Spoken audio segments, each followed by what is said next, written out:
Paul McKenna, it's 5 minutes. Mm. I'm going to ask you to count us down once I've put the battery in. Any views on the clock? I think you should have gone with a watch, but it's part of your character, isn't it? It speaks a lot about you. It wouldn't help you with hypnosis. I'd have difficulty swinging that, yeah. Here we go. Battery's going in. There we are. 5, 4, 3, 2, 1. What do you think your biggest skill is? Well, professionally, I think it's my ability to help people change, improve therapy. I mean, really, I'd say I can cure most psychological problems and some physiological ones as well.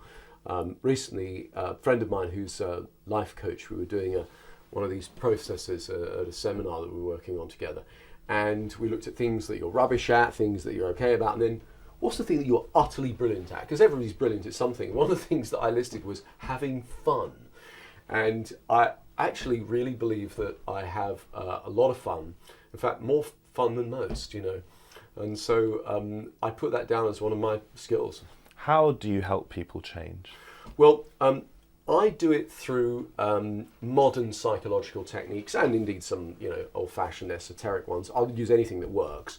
I take a very mechanical view of it. So I look at the mind as similar to a computer, and I'm helping somebody to reprogram that computer. But I'm always learning. I'm always developing and learning from those people who are better than me. And you use hypnosis? Absolutely, yeah. Hypnosis is something I use a lot.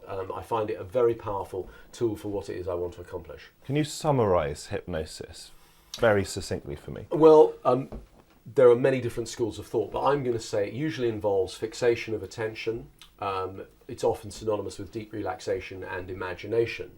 And in this, some people think of it as a special state, some people don't, but certainly in the procedure, it allows us to move beyond the limitations that we might normally have in our sort of conscious mindsets, see things from different perspectives, get access to resources that are unconscious. And so it's a very, very powerful technique for really bringing out the best in us. All the things that we can achieve with hypnosis, I believe we can achieve in other ways, but I particularly like it. Can anyone become a hypnotist? Yeah, absolutely. In fact, I think to some extent, I look at the everyday hypnotists as salespeople, cult leaders, politicians, even parents. The things parents say to their children, particularly in the formative years, have the power of a hypnotic suggestion. So, we're all hypnotists in a sense. How did you become a hypnotist? I was working as a radio broadcaster, and I went to interview the local hypnotist, and I was very stressed that day, and he said, look, I need to hypnotise you. And I was open-minded. I was into yoga and meditation. I felt very relaxed, quite euphoric afterwards. I borrowed some books from this guy, and I began hypnotising my friends to help them lose weight and quit smoking, and it worked most of the time. Then I would be at a party and everyone would say, turn someone into a ballerina or something like that. We'd fall about laughing. So I started doing shows where I got people to do daft things when they were hypnotised. And at the same time, I was working with people one-to-one, helping them to improve their lives. And in the end, I decided really that was what I wanted to do. And, that's what my life is dedicated to. How long does it take you typically to hypnotise someone? Well, it depends. I mean, the hypnotising isn't really the important thing for me. That's a tool. It's what you then do with it. So, it depends on the person. It depends on the skill of the operator. There's so many variables.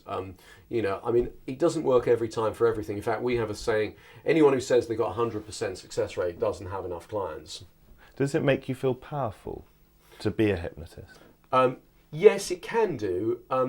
I suppose, some people have that. There's that association, men with goatee beards, black shirts buttoned up to the top, all powerful. But the modern view is that it gives you greater communication capabilities with somebody.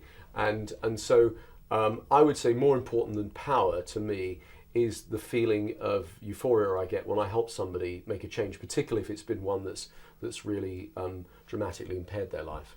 Have you been hypnotised? Of course. What's it like? Can you describe it? Yeah, for me, well, every trance is different, but it's very relaxing. It's kind of like that moment just before you fall asleep at night, you know, you're not really asleep, you're not really awake, you're in this lovely sort of dreamlike state. However, sometimes you can be, say, fixated on a television program or a public speaker, and you can lose your sense of time and everything around you and become totally engrossed in it. That's equal as hypnotic. You've written another self-help book, I Can Make You Smarter. Can you really make people smarter? Absolutely. 10 seconds? Yeah, absolutely. The overwhelming scientific research says that we can all become smarter. It's not just genetics, it's environmental.